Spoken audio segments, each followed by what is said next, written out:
we believe.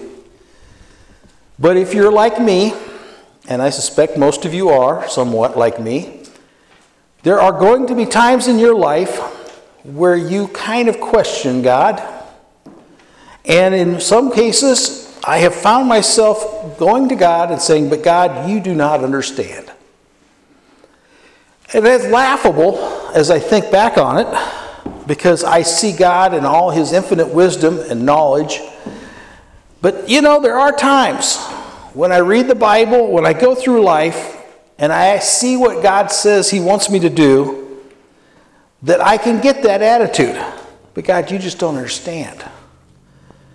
And you know, as I've told you many times, I've dealt a lot with forgiveness issues.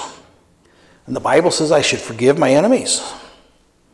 And I always go, "But God, do you really understand what the definition of enemy is? These are people that don't like me. These are people that hate me, that want ill for me. And they are not nice, and they've done horrible things." So I go about looking for a loophole so I don't have to love my enemies. But the truth of the matter is, there are no loopholes, and God has called us to trust him, to believe in him, and to follow him, even when it may not make quite sense to us. David was probably a man that knew God better than many. God called him a man after his own heart.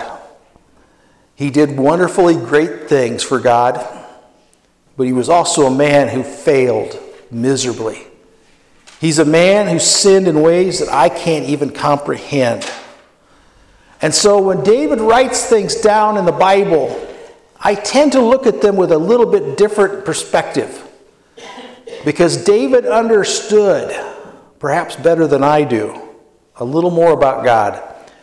And he wrote Psalms 139, and I want to read verses 1 through 16. And this is, "O Lord, you have searched me and known me. You know when I sit down and when I rise up. You discern my thoughts from afar. You search out my path and my laying down, and are acquainted with all my ways. Even before a word is on my tongue, behold, O Lord, you know it altogether. You hem me in, behind and before. You lay your hand upon me. Such knowledge is too wonderful for me. It is high, and I cannot attain it. Where shall I go from your spirit? Or where shall I flee from your presence? If I ascend to heaven, you are there. If I make my bed in Sheol, you are there. If I take the wings of the morning and dwell in the uttermost parts of the sea, even there your hand shall lead me, and your right hand shall hold me. If I say, surely the darkness shall cover me, and the light about me be night, even the darkness is not dark to you, and the night is bright as the day, for darkness is as light with you. For you formed my inward parts. You knitted me together in my mother's womb. I praise you, for I am fearfully and wonderfully made. Wonderful are your works, my soul knows it very well. My frame was not hidden from you when I was being made in secret, intricately woven in the depths of the earth. Your eyes saw my unformed substance. In your book were written, every one of them, the days that were formed for me, when as yet there was none of them. Now David had his times where he struggled about God understanding.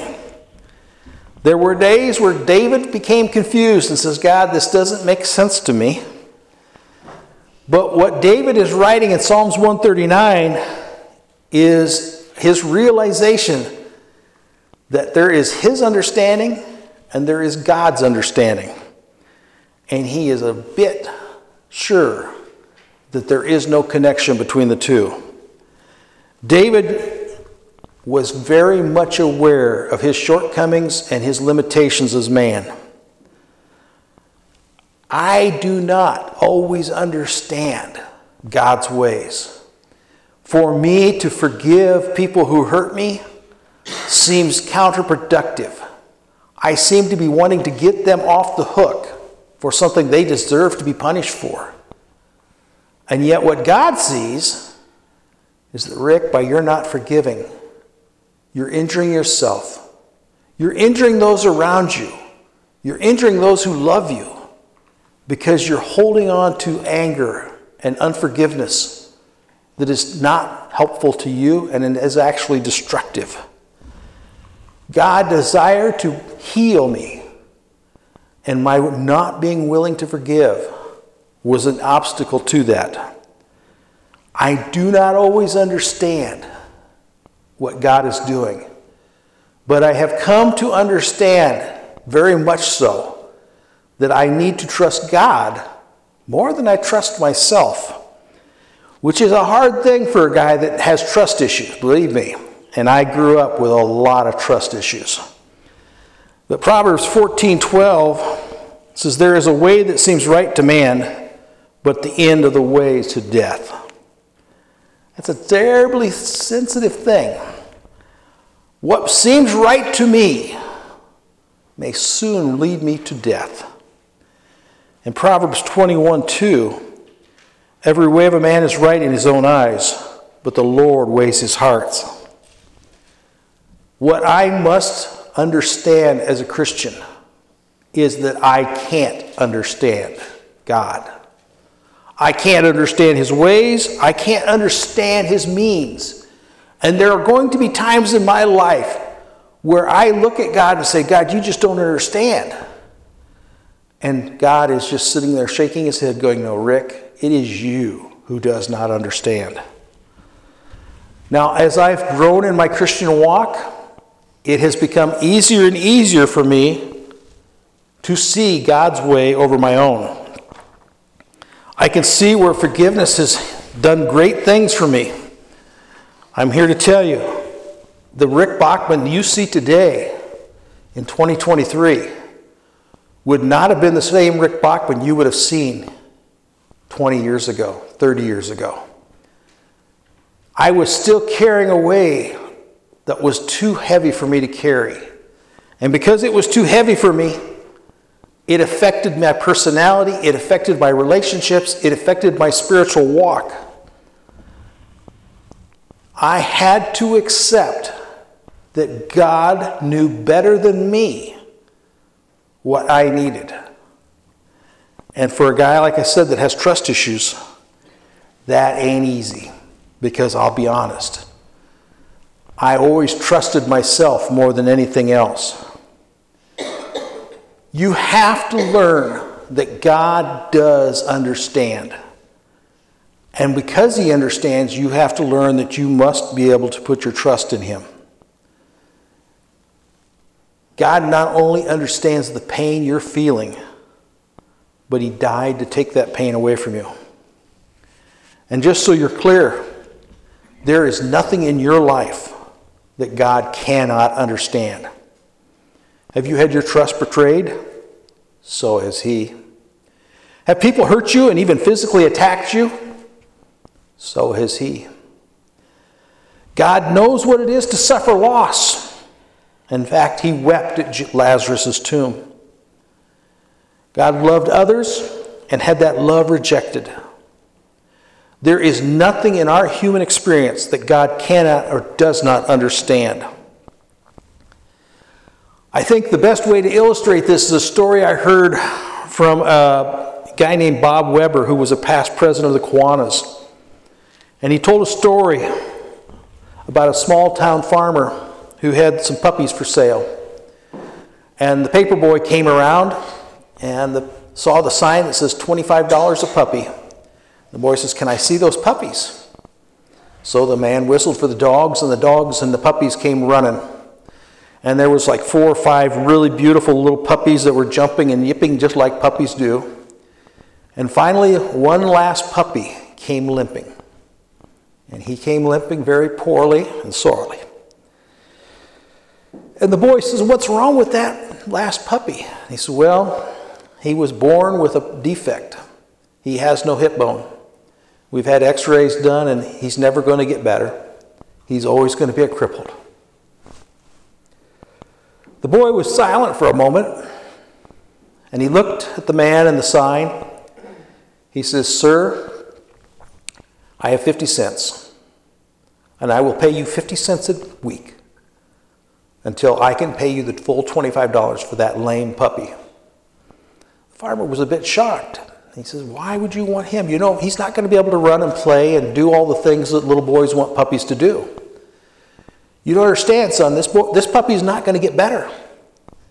You cannot want that puppy.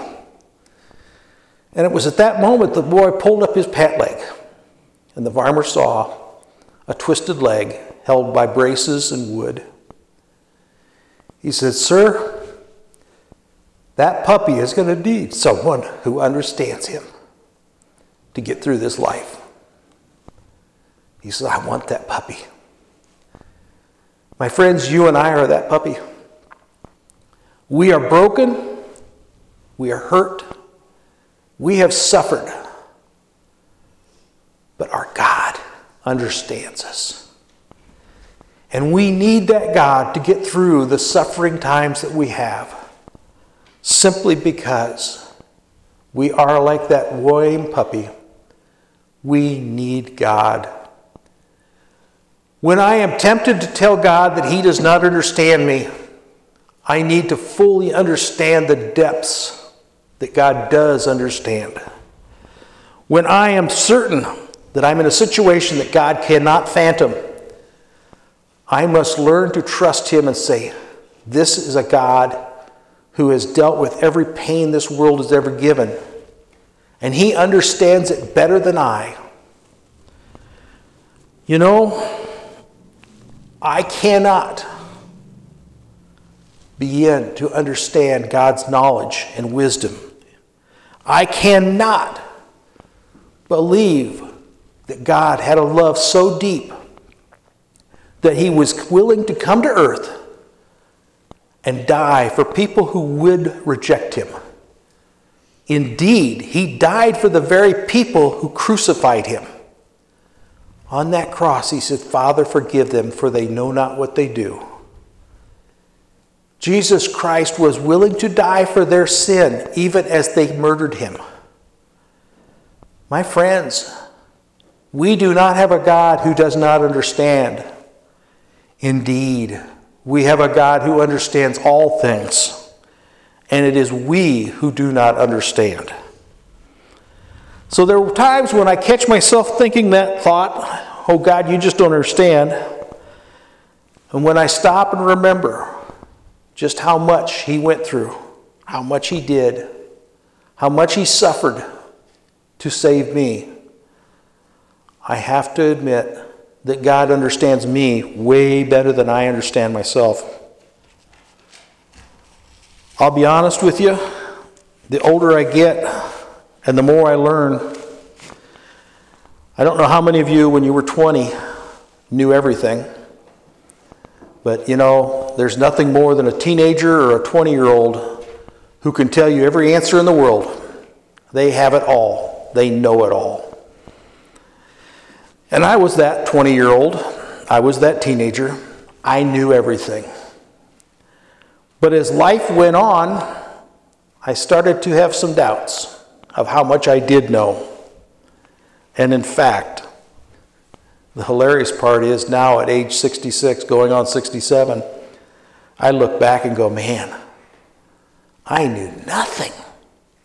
I was a complete schmuck. I did not have a clue of what was going on in my life.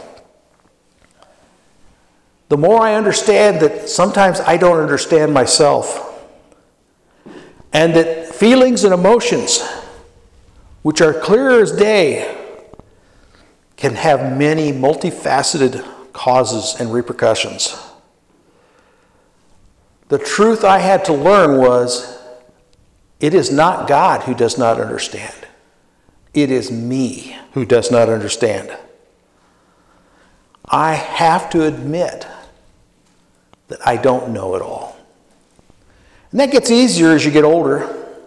The more you find out that you were so certain of things and found out that those certain things were not as certain as you thought they were, the more you learn how flawed and failed you are, how easy it is to stumble.